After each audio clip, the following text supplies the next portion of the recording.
这支影片中，我会主要跟大家说什么东西是千万不要带的。我真的是求你们了，不要再把这些东西带过来了。Amazon 上面卖很便宜，超市里头买也很便宜。在我想要整理好自己的行李来到英国之前，我就一直很懊恼，我不知道来这里交换1个学期到底需要带些什么东西，因为很多不同的博主都在说不一样的东西。有些说你应该要带很多的电器，这里的电器很贵，然后有些说把你喜欢的零食都带过去，这里都买不到。那其实我想说的是，整理行李这件事情呢，是真的非常的因人而异的，每个人的生活习惯都不一样。所以今天我想要反其道而行。Hello， 大家好，我是夏天。今天终于记得做开场了。今天我们要来聊什么？在我们进入今天的主题之前，刚刚我也说了，你在出国留学的时候应该带一些什么，其实取决于这4点。首先就是你是从哪个国家过来的，然后第二就是你现在决定去留学哪一个国家，第3去多久，第4你平时的生活习惯。这个第4点跟第1点是紧紧相扣的哦。那像我的话呢，我是来自新加坡的，我从小到大都在新加坡，所以很习惯夏天的那种天气，闷闷热热，有点潮湿，然后偶尔下雨。那这里的天气跟新加坡的天气就差得非常的远，那这就会影响我在这里穿的衣服，甚至是脸上用的护肤品或者化妆品。这支影片中，我会主要跟大家说什么东西是千万不要带的，不管你跟我的生活习惯一样或者不一样，真的就是千万不要带，不要浪费你的行李的 baggage allowance，OK， 就省下那个钱去买多几杯奶茶喝。然后在我分享不要带些什么之后呢，我会跟你们说我很庆幸我把什么东西给带过来了。那我认为需要带的这些物品，大家就可以依照我的生活习惯，如果你跟我的生活习惯有点重叠就可以做一个参考。不要带衣服啦，除非你是一个很注重自己打扮，然后你很 fashionista 的一个人，要不然就真的不要带衣服，因为衣服这里都可以买，而且非常的便宜。那像我来到英国嘛，而且我是在冬天的时候1月份过来的，所以天气非常的冷。那有没有必要带冬天的衣服过来呢？我的答案是1套就够了，下飞机之后休息一下可以马上去买，或者隔天再去买。因为这里的冬装真的很便宜，而且选择非常的多。如果你是待在那种1年4季都是比较暖和，或者像新加坡在赤道旁边那种很热，新加坡、马来西亚这种国家，就真的短袖背心可能带1-2件就好，因为你在室内也没有机会穿。当然我也不是叫你完全不要带，你可以带你的睡衣，你可以带你平时很喜欢的那几件衣服。但如果像我的话，你在新加坡很热，你有机会去穿保暖衣，也没有必要去囤购那些保暖衣，然后把那些保暖衣从新加坡带过来，因为在这里就可以以很便宜的价格去买到你想要的衣服，或者买到比较适合在这个天气穿的衣服。而且就英国来说，这里有很多 charity shop， 也就是所谓的慈善二手店。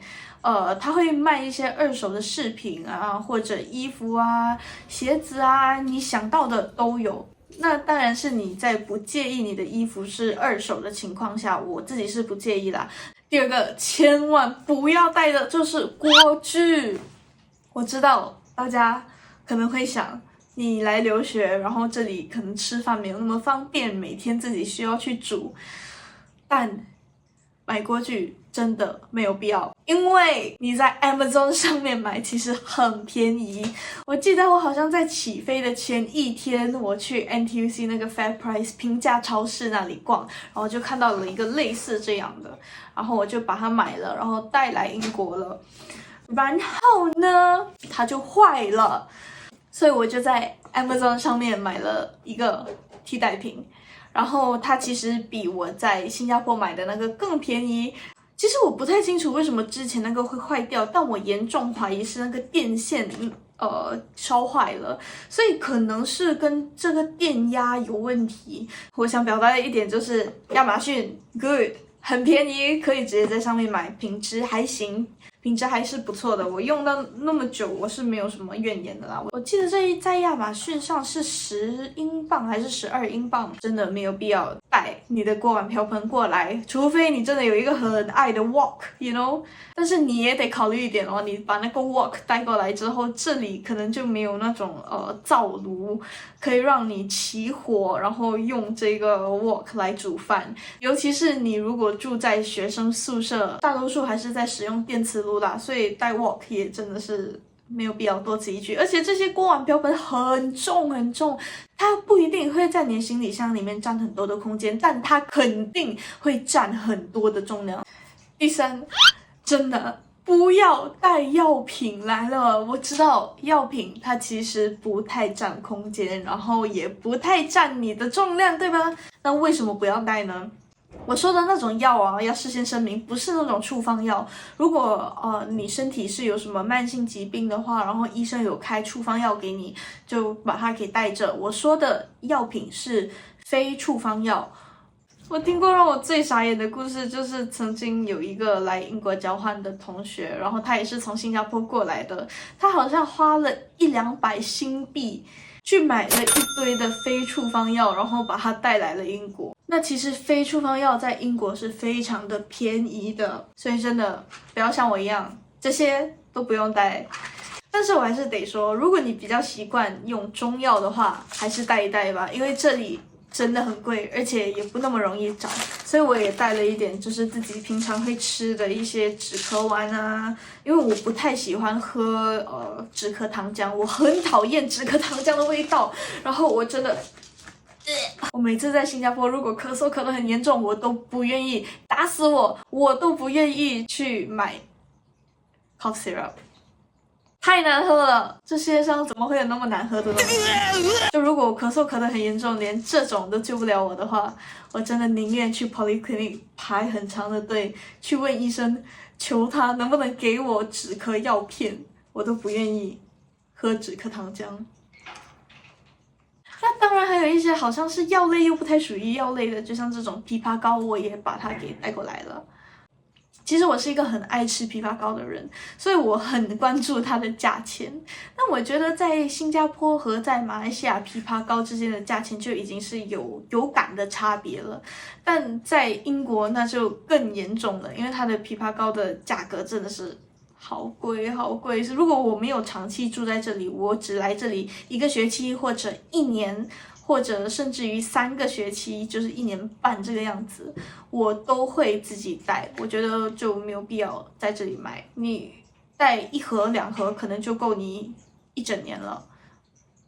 那第4个我觉得不太需要带的东西就是保健品，但这个我觉得还是见仁见智啦，要看你的保健品在你的国家大概多少钱。我觉得英国的保健品真的是好便宜，他们的维生素啊，然后鱼油啊，都可以找到价钱特别的合理，或者甚至可以说价钱非常的低，让我真的很傻眼。因为在新加坡，保健品或者维生素片的价格其实可能1小瓶就要20多块、30多块，但在这里你可以找到有品质保证的，而且价格相对便宜的保健品，我觉得非常的多，其实不太需要去带。当然啦，如果你自己平时有在吃的习惯，你想要把剩余的都给带过来英国的话呢，还是可以不要浪费啦，把剩下的带过来吃完了，然后在这里买也可以。然后我说的保健品啊，它其实也包括那种蛋白粉、蛋白棒之类的。我知道它不算保健品啦，但是我自己是带了很多的蛋白粉过来，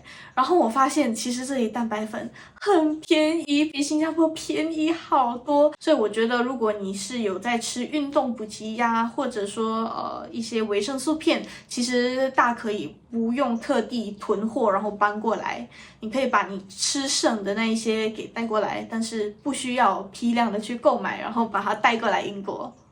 OK， 那我真的很不推荐大家带的东西就是那4样。OK， 那接下来我要分享的就是基于我个人的那种饮食习惯、生活习惯，我觉得我很庆幸我带了些什么。OK， 女生千万要看到最后。那首先我在新加坡的花钱习惯的话，其实我更多的钱会花在吃啊喝这上面。然后除了吃和喝呢，我花最多钱的地方就是在电子产品。所以我几乎是把我所有比较常用的一些电子产品都给带过来了英国，比如说我的电子书啊，各种各样的耳机啊。那如果你有拍摄记录的习惯，或者你有打算在这里开始拍摄和记录呢，千万，尤其是如果你是来自新加坡的话，因为我不太清楚其他国家的那些电子产品的价钱是怎样的，但是如果你在新加坡，然后你要去英国的话，千万，如果你要买相机，就在新加坡买，好不好？我觉得马来西亚的价钱应该也差不多。那比如说你想要买一台数码相机，在新加坡我查的那个价格可能就是新币800块钱，但如果你想要在英国买同样的东西的话，它同样是800块，但它是英镑，但你换算那个兑换率，其实它真的价格贵很多。那其实我在来英国之前，我就略有耳闻，听说英国的数码产品会比较贵，但我没有想到贵的那么离谱，所以那个时候我买硬盘也是真的是咬着牙。所以如果你有什么常用的电子产品的话，真的最好就把它带过来吧，什么硬盘啊、耳机啊、麦克风啊，有的没的，就可以的话带过来吧。我知道我说这句话很多次，但是尤其是你从新加坡或者马来西亚这种比较热，一年四季都比较热的天气，你来到英国，你的肤质其实是会有变化的。像我的话，我在新加坡常常用的粉底就是这2个，但是我来到这里啊，完全不能用，因为它是干到一个我会起皮，然后我会卡粉、浮粉的那种。这是我在来英国好像几个星期以后找到了一个粉底液，然后我觉得这个价钱真的非常的不错，这一罐才9磅9，所以算10磅啦。我觉得它真的非常好用，它的肤感非常好，然后很适合英国的天气。我在新加坡比较算是中性皮，然后偏油，就混油皮啦。但是我来到英国，我的皮肤就是中性皮，然后我可以想象，如果我回新加坡用这个的话，可能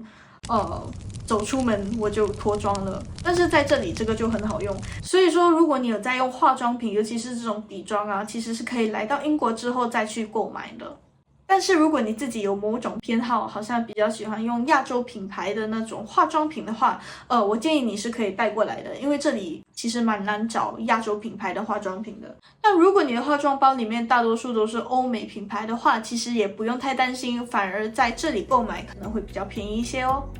那我相信那一些不常出国，也不常收行李，然后要准备一个人到异国他乡去念书的这种